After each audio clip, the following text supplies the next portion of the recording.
This is the FIA Formula 3 European Championship. Round 4 is at the Hungaroring, the Grand Prix circuit situated just northeast of Hungary's capital, Budapest. With 1.7 million inhabitants and a long Formula 1 history down the road, there's lots of motorsport enthusiasm here. Well, one driver who really knows about that motorsport enthusiasm is Muka Motorsport's Roy Nissany. The 19-year-old Israeli lived in Budapest as a child and made his first foraging into motorsport kart racing in Budapest.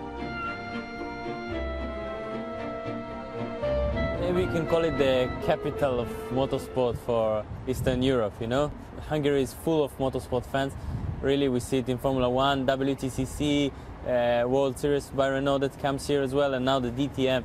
It's a good feeling. I'm really happy to be here in my hometown, home track for the race, and I think it's a great opportunity also for the Hungarian fans to enjoy another series of racing.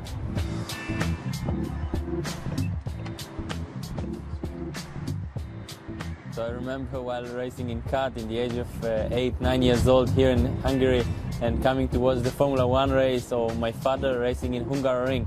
It was a big experience, and watching the big track comparing to karting.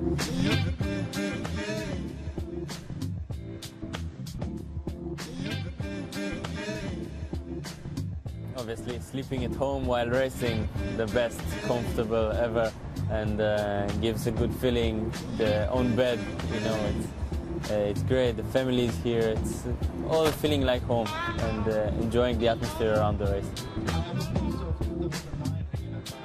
For Nissany, it's the second year in the Formula 3 European Championship. His home race in Budapest, he's hoping for a good result, as is his 2014 teammate Tatiana Calderon. And the fast lady takes us for a lap of the Hungaroring. Hello, my name is Tatiana Calderon, and I'm gonna take you through a lap in Budapest in Hungaroring. So here we start on the main straight, 6th gear, and then we're gonna look for the 100-meter board for braking, really hard braking, down to 2nd gear, trailing the brakes, and then trying to get back to power as soon as possible. And then we start preparing turn 2. It goes downhill. You have to trail the brakes really late into the corner, because otherwise you get understeer into 2nd gear, 3rd gear. Then we go to turn 4, very quick corner down to 5th gear, really trying to get as much speed in. Then this is very bumpy into 3rd gear. When you go back to power, it's really tricky with the bumps. To 2nd gear for the chicane, using both inside curbs and smashing the power down. Then these quick 3rd gear corners where you have to change direction really quickly. Following like a small straight into 5th gear, really quick corner here. You have to get the exit right and don't even lift fully. Into 6th gear, down to 2nd gear. Trying to get the apex there is quite tricky. You get understeer. Then we get here into 2nd gear, trying to go back to power as early as possible, and you're always fighting the car a little. And here the main thing is the exit as it leads to the main straightaway again. And that was a lap with me. I hope you enjoyed the race. Australia's Mitch Gilbert, who was involved in a spectacular crash last time out, came to Hungary with no physical problems, ready to go racing once more.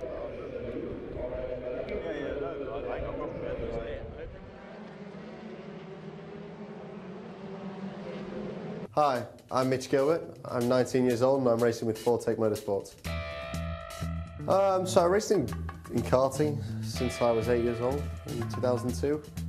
And since then I've raced all over the world. I raced in, I did a lot of karting in Europe. And then I did Formula Renault UK in 2010 and 2011.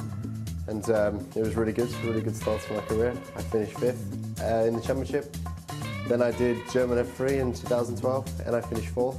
And that was for You know, the experience I had was really good and seemed to be going well. Then last year in 2013, you know, I've had a bit of a blip in my career. I finished, you know, 23rd, I think, 20-something in FIA Formula 3, and now we're just looking to get everything back on track this year. I switched to Full-Tech Motorsport for this year, and it's been a good change for me to come back to a British environment. Everyone speaks English. Everyone really believes that I can win, even despite a difficult year. So that's a special feeling. And I still am working with the same team of people. My manager is still the same. I haven't changed anybody, and everyone's just really up for this year and thinks that we can do a good job. Look, I try not to have too many idols, you know, because look at Daniel Kvyat. He's probably racing some of his idols, and you know, Lewis Hamilton and Fernando Alonso. You can't get any better than them. That's the way I see it. But hopefully I don't have to race them. They'll be gone. They'll be gone before I get there. I think even if you just look at the Formula 1 grid and the DTM grid together, most of them have done F3. Just the amount of mileage we get to do in, you know, probably one of the best cars for learning as a driver and being precise with your technique and dealing with engine manufacturers, and it is definitely the best championship. And that's why I've been doing it for so long, and I've done it again. Our pole sitter for race 1 in Budapest has a familiar name, Esteban Ocon, the championship leader. But the Frenchman didn't want to tell us the secret of his great qualifying prowess. I don't think there is any secret, you know. Yeah, I'm really happy to get the pole today. Once again, we work very well during free practice with my team. We start with a good setup already, a good car. And then, yeah, we kept the same one for qualifying, and I just had to put more or less everything together. Well, behind Esteban, Tom Blomqvist lines up second on the grid. He's also second in the championship. And Max Verstappen will start third, the young son of ex-Grand Prix driver Jos.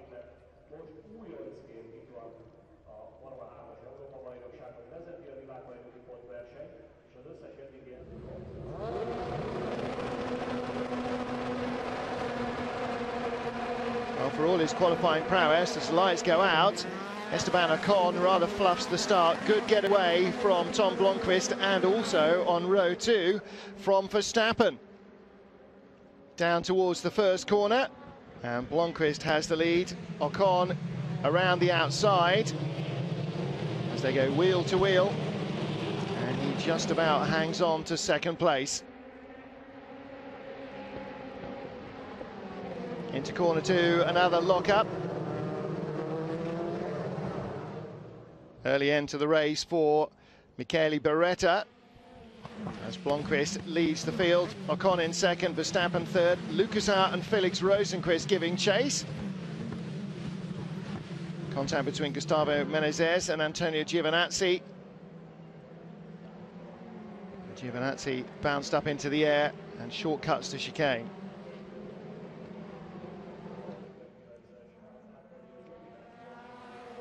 Blomqvist heading away, Ocon giving chase.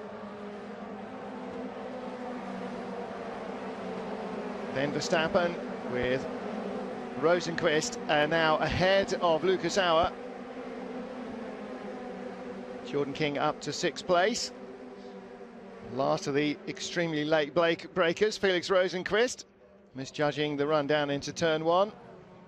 And after his earlier flight, Antonio Giovinazzi looks like he's bad mood, is suffering as badly as his front aerodynamics.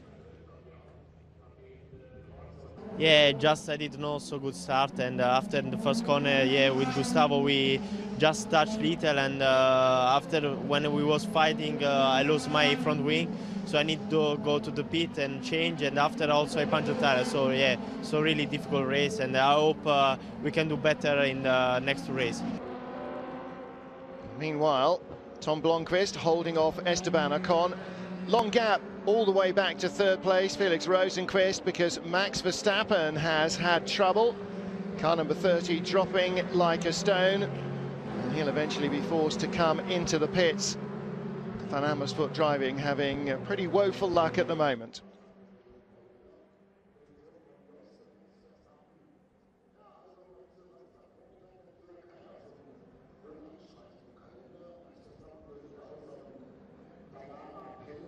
I had a problem with the clutch, so I had to go use different gears and corners to try to save the clutch, but didn't work. Antonio Fuoco has handed a drive-through penalty, and then immediately gets another one as he returns to the track. You have to stay inside the white line at pit exit.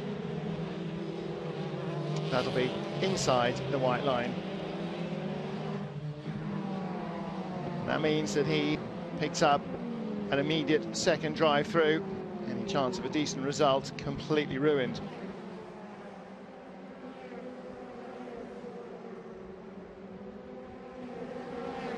I got 2 times out in track limit, so I have the warning, but after I didn't go out anymore, and so I don't know why he put drive 2 to me. And the second time because I crossed the white line. Antonio Giovinazzi battling the car and the track here. Getting it all wrong at the chicane. While he struggled, teammate Tom Blomqvist stayed out front, romping away to lead the entire race from first to last corner. Esteban Ocon easing off in second place, nearly 5 seconds back. That's because Felix Rosenqvist was nowhere near close enough to challenge him. Lucas Auer, Jordan King and Jules Simkowiak making up the rest of the top half dozen.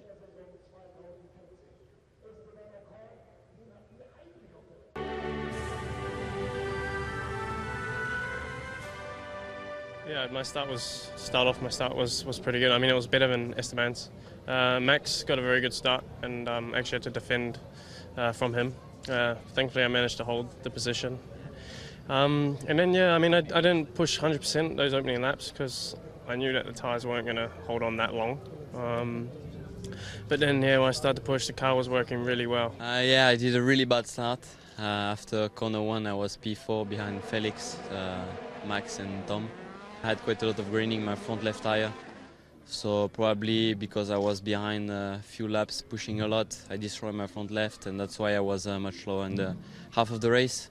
Yeah, I mean, I had 4 old tires this race, so I wanted to save my new tires for the next races, and I think I did the right decision because obviously I want to have a better starting position for the other 2 races, and that's the chance we have to take. So this race was all about having a good start and then try to lock the position, and that's what I managed to do. So it's not just about speed, tactics play their part as well. Tyre use and strategy already part of the equation. Stay with us for more from Hungary.